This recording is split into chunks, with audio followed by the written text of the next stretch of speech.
Hi everyone, I'm Shelly from There's No Place Like Home. I'm with my 7-year-old daughter today. My kids have been taking turns. They want to be in the videos with me. Um, the last few months, I have had a lot of people either say to me or I've seen other people make comments that they feel like they're failing at homeschooling because they can't keep up with their curriculum. And I just want to encourage you that you do not have to do things exactly as the curriculum says that you should. The other day I wrote a post about how teachers' manuals can destroy a relaxed homeschool, and I was not even kidding. Now, I'm not referring at all to answer keys. Of course, answer keys are great.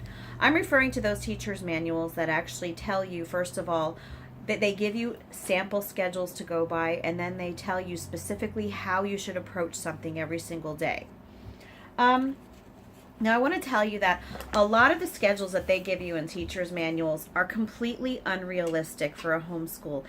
It amazes me how many homeschooling resources are written by homeschoolers, and yet when they write out schedules for you, they completely throw out any of the freedom that comes with homeschooling by making the schedule look as if you were in a traditional school. And it just boggles my mind that they don't take that liberty that we have to make things our own.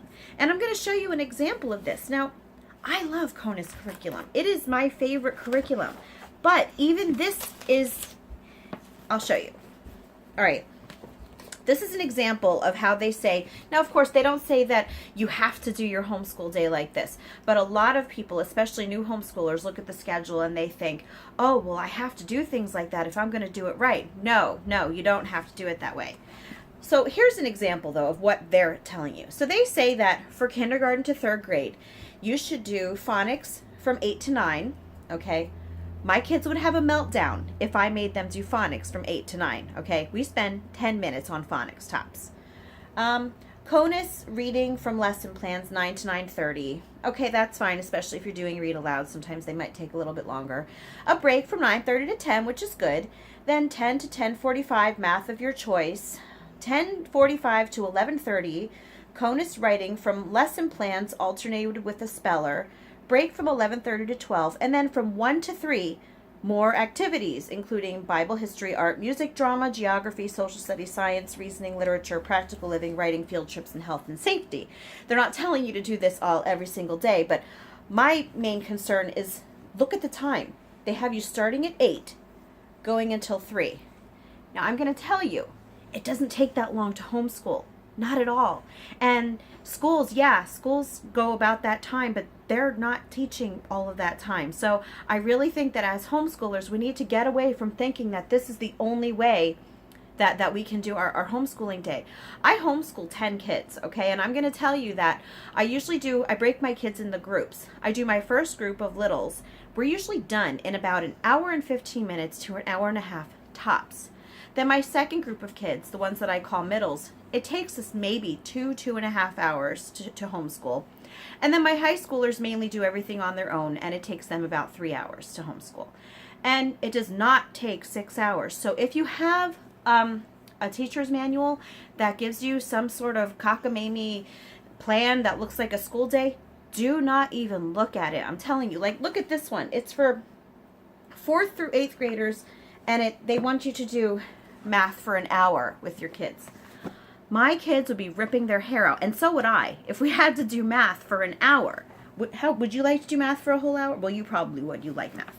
But most kids they'd be sitting there crying. And you have to remember, when it comes to doing lessons with your kids, the first 10 minutes or so, your kids are usually, excited to learn new things. But after that 10-minute mark, with a lot of kids, their eyes start to glaze over and they're just not paying attention anymore. So why make them do something for 45 minutes, an hour, even half an hour if they're not paying attention for most of it? So in our house, we keep our lessons to about 10 minutes, maybe 20 minutes, while the kids are still actually paying attention, because that's what they're going to remember. There's really no point in making it take longer if they're not going to remember, just to make yourself feel better. So I want you to keep that in mind. Another thing with teachers' manuals is that they, just like with the schedules, they make things too much like school. some of them are written for homeschoolers, but they're written in such a way that it makes it sound as if you're presenting it to a whole class.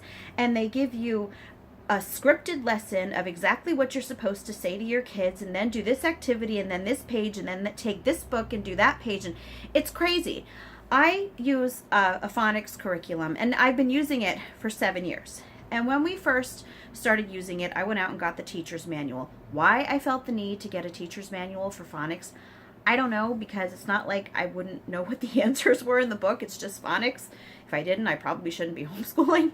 But when I got the teacher's manual, okay, I opened it up, and it wasn't just like, have your child do page 3, trace the letters, and have them say the sounds.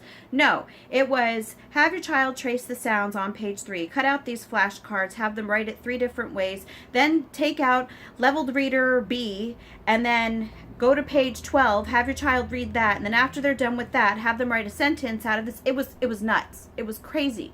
So I finally said, that's it, because it's either I stop homeschooling and give up because I'm completely overwhelmed, or I make things a little bit more reasonable. And that's what you need to do. You need to homeschool with reason.